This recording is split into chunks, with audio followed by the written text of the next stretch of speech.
Tá gravando? Tá. Começou a gravar sozinho. Dia da Mulher. Os bastidores. Vai, pronto. Oi.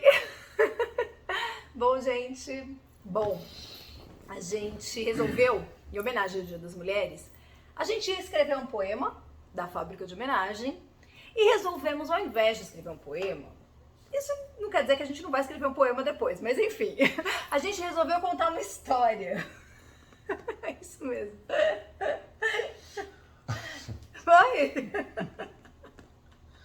Não, depois da parada que rolou lá com o deputado de São Paulo, onde muita falta de respeito, de consideração, ainda mais numa situação tão absurda como aquela, a gente resolveu fazer isso, contar uma história.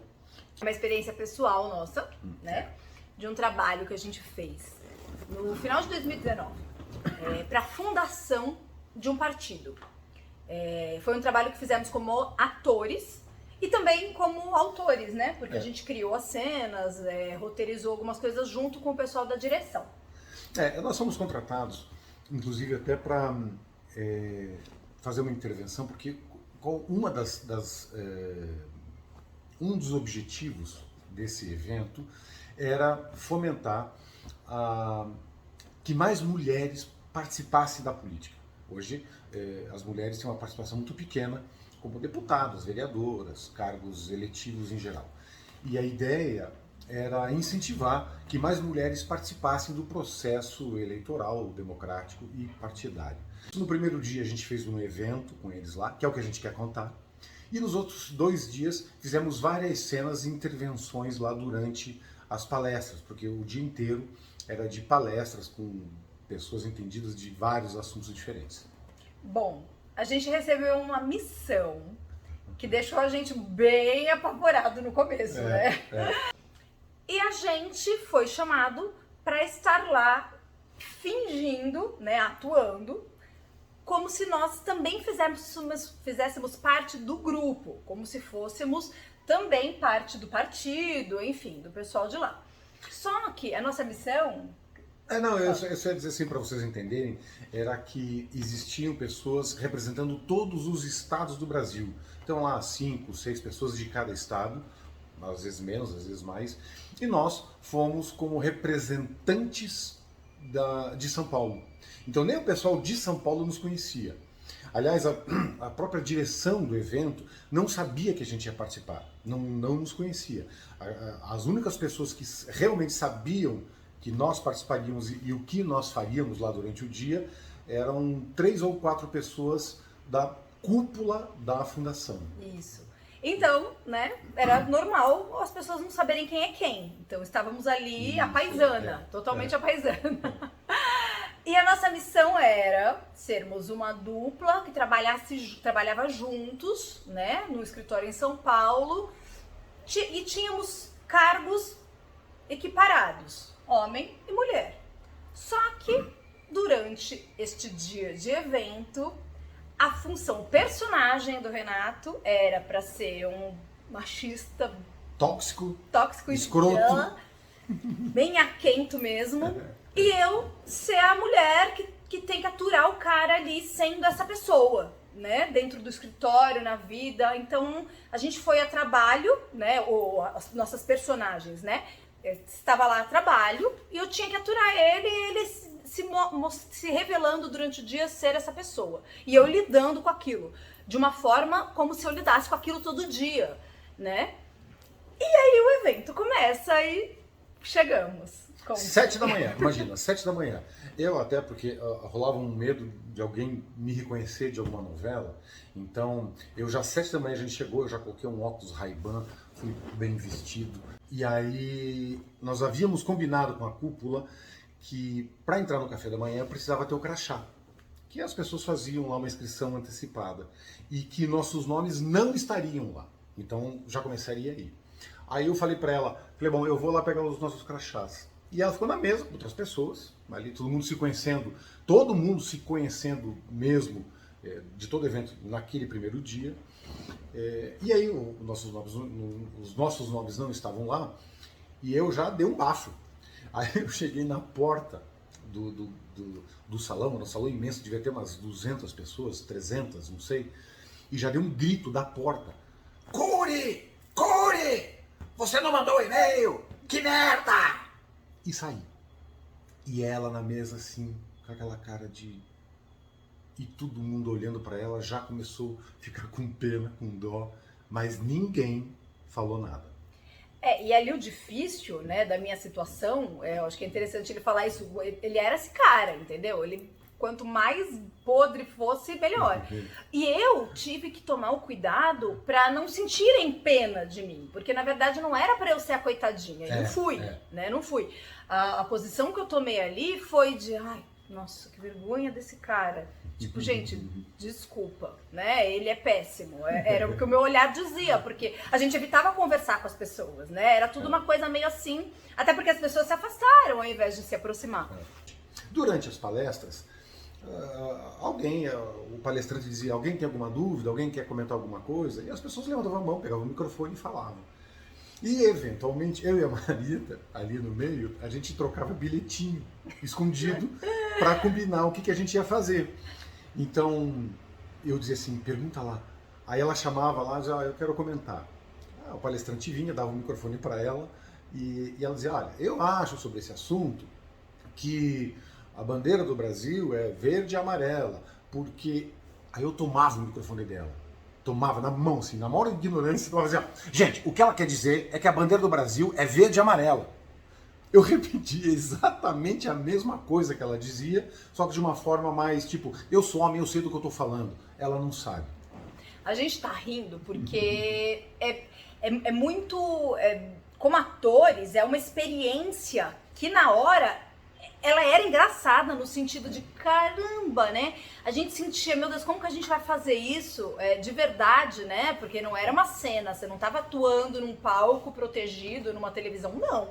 Você estava ali vivendo uma vida real. Então a gente dá risada porque o que gerava na gente era isso, mas a situação em si não é nada engraçada, né? E tudo no improviso. Sim. Porque o clima começou a pesar durante o dia. Isso começou de manhã. O clima começou a pesar. Cada interferência que a Marita fazia e eu a corrigia, ou era grosso, ou era estúpido, as pessoas começaram a ficar naquele clima de, pô, qual é desse cara? Qual é desse cara?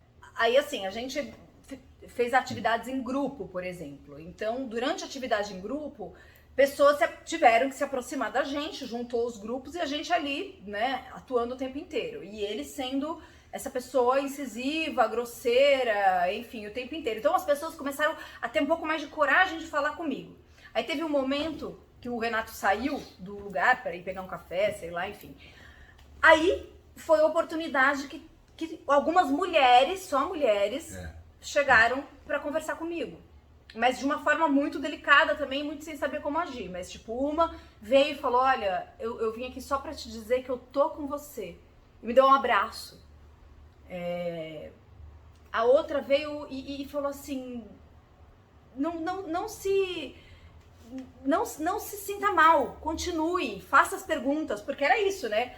Eu fazia perguntas, ele tomava o microfone, e era uma coisa assim que era muito escancarada e ao mesmo tempo muito possível de acontecer, e que acontece. A gente estava retratando ali situações que tinham sido relatadas, de coisas que acontecem, né? Então, é muito possível. E eu acho que o que gritou muito nessas horas é que as pessoas elas ficam extremamente inseguras de interferir, de se manifestar. Não, rolava umas coisas assim. Às vezes as pessoas foram se irritando. As pessoas não. As mulheres foram se irritando. E olha que maluco. Os homens, assim, ficaram... Porque o que acontecia? Como eu tava todo bem vestido, óculos Ray-Ban e tal, eu me comportei como se fosse um cara poderosíssimo, sei lá, um Bill Gates, filho de senador, sei lá. E aí, quando começou a tarde e essa grosseria do macho tóxico com a companheira, que não era marido e mulher, podia ser chefe secretária, podia não ser chefe e secretário, podia ser só dois indivíduos da fundação, enfim, não havia hierarquia entre nós dois. Mas no decorrer do dia, as coisas foram piorando, o clima começou a pesar. E aí começou a acontecer umas coisas que começou a dar medo, né? Por exemplo, numa das interferências que ela pegou o microfone para fazer uma pergunta, e eu tomei o microfone na mão dela e falei, não, o que ela quer saber é isso. Sabe, as mulheres entendem bem esse tipo de coisa.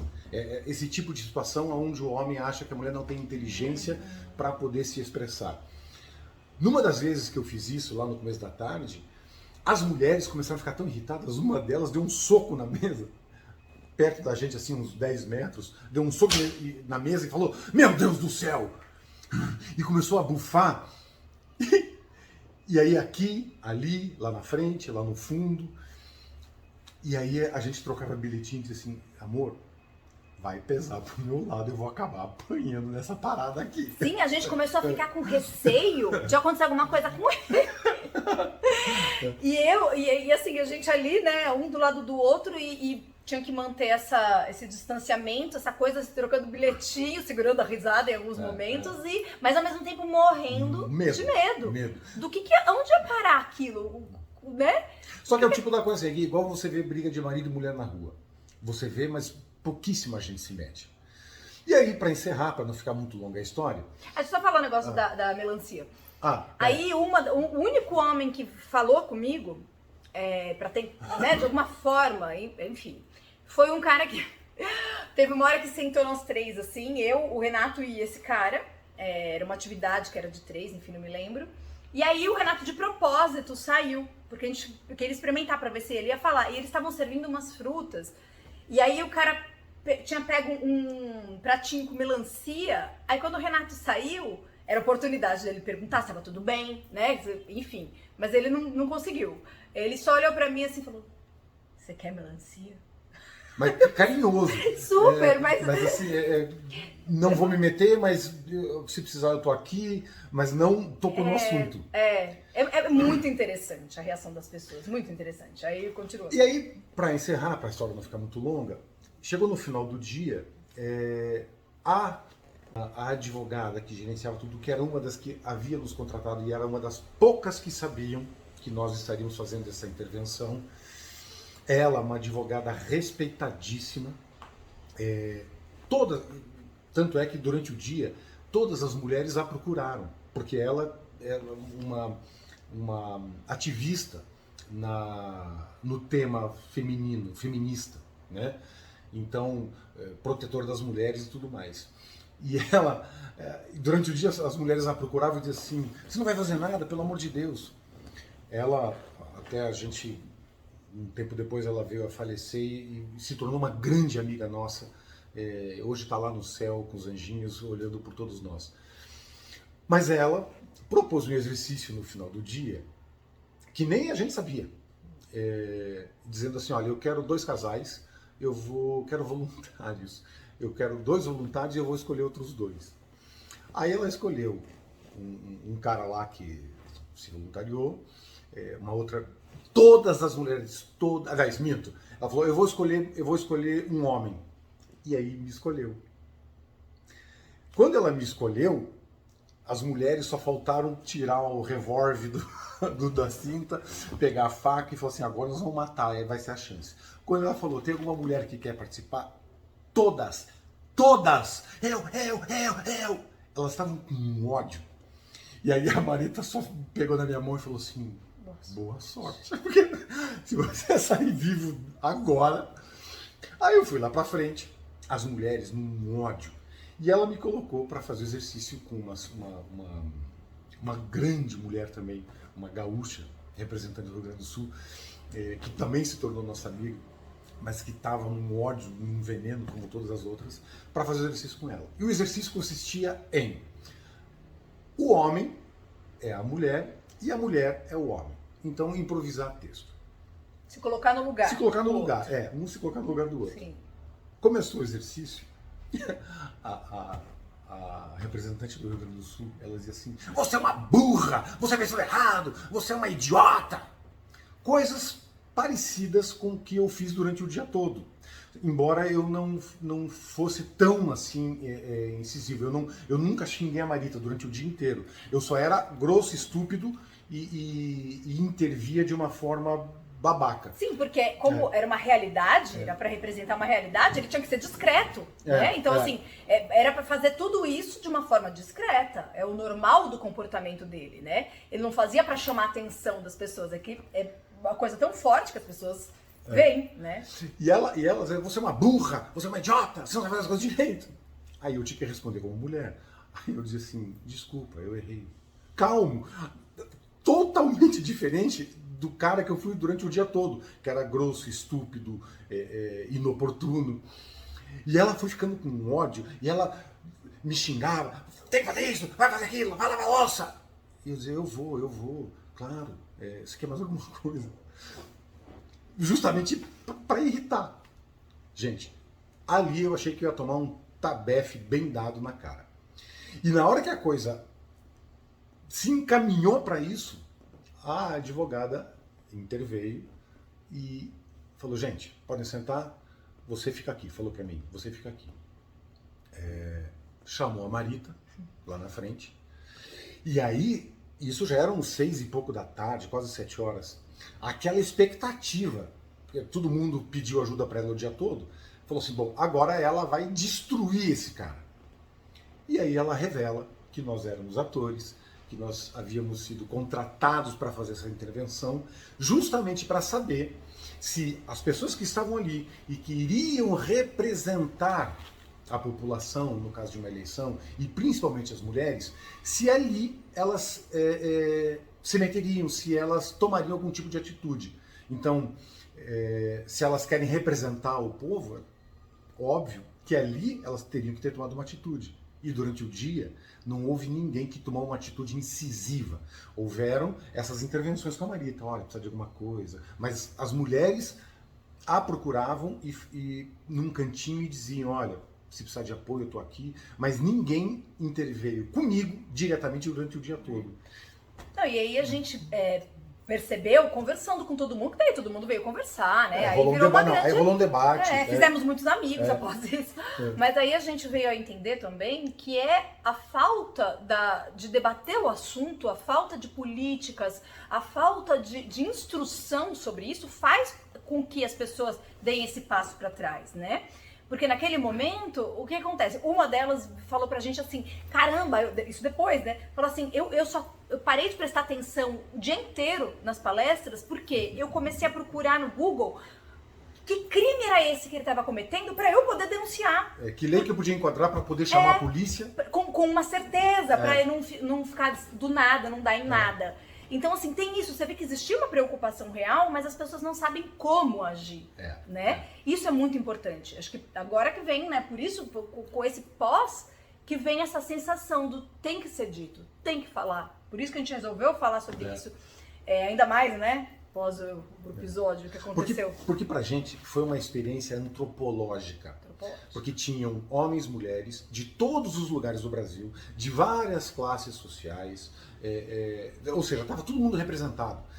E nessa situação onde um homem ele é grosseiro, ele é machista mesmo, machista. Porque rouba as ideias da mulher. Porque eu fazia isso também. Né? Se apropria. No debate, a gente ouviu muita coisa, né? E essa história da menina que passou o dia, ela falou assim, eu passei a não prestar mais atenção nas palestras.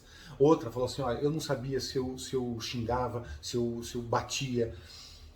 E a maioria dos homens, meio assim, sem graça, porque nenhum deles teve uma atitude de homem, de falar comigo, por exemplo, me chamar num canto e falar, brother, o que você está fazendo com essa menina? Nenhum deles. Depois, houve uma confraternização, um jantar, e aí começaram a vir os relatos legais. Legais no sentido de a gente descobrir o que as pessoas pensavam. Então, para vocês terem uma ideia, teve um cara que disse assim, cara, eu não me meti, porque eu olhei para você, aquele tipão, todo bonitão, óculos escuros, então eu falei, esse cara ele deve ser muito poderoso lá em Brasília, então eu não vou me meter. Outro falou assim, deve ser um ricaço que pegou uma putinha e trouxe a putinha para fingir que é companheira. E por que, né, que pensa isso? Por que passa isso na cabeça? Jamais. O inverso nunca aconteceria. Nunca alguém ia achar que eu contratei um garoto de programa para ir comigo num evento. Nunca passaria isso na cabeça de ninguém. Por que passa isso na cabeça, né? Eu acho que isso é muito forte. Não, foi uma lição. Pra gente foi uma lição.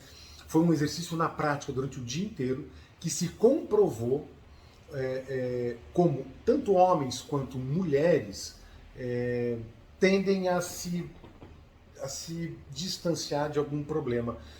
Embora as únicas pessoas que efetivamente tentaram fazer alguma coisa foram as mulheres. E daí a minha conclusão.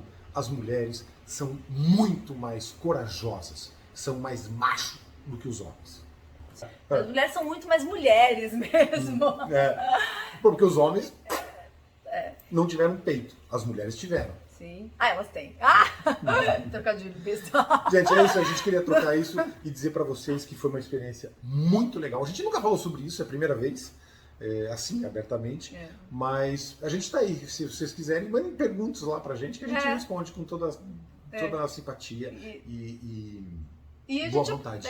E a gente aproveita para agradecer, né, as pessoas que nos contrataram, que elas sabem quem são, que viraram amigos, e a gente respeita muito. A gente amou ter feito esse trabalho. Porque ultrapassou o trabalho, não foi um trabalho, foi uma experiência antropológica, como a gente já disse. É isso, feliz dia de vida. Para nós dois e para todo mundo que estava lá. Feliz Dia das Mulheres. Feliz Dia das Mulheres. A todos nós. E é isso, né? E recebendo encomenda de poemas, porque eu tenho certeza que se você não encomendou o seu ou não ainda recebeu o seu, você não sabe o que você está perdendo. Não pro Dia das Mulheres, que já não dá tempo, né, gente? Mas o Dia das Mães está aí. Dia das Mães, aproveita e fica a dica mesmo, porque precisa já encomendar, tá bom? Beijo, gente. Beijo. Fique com Deus.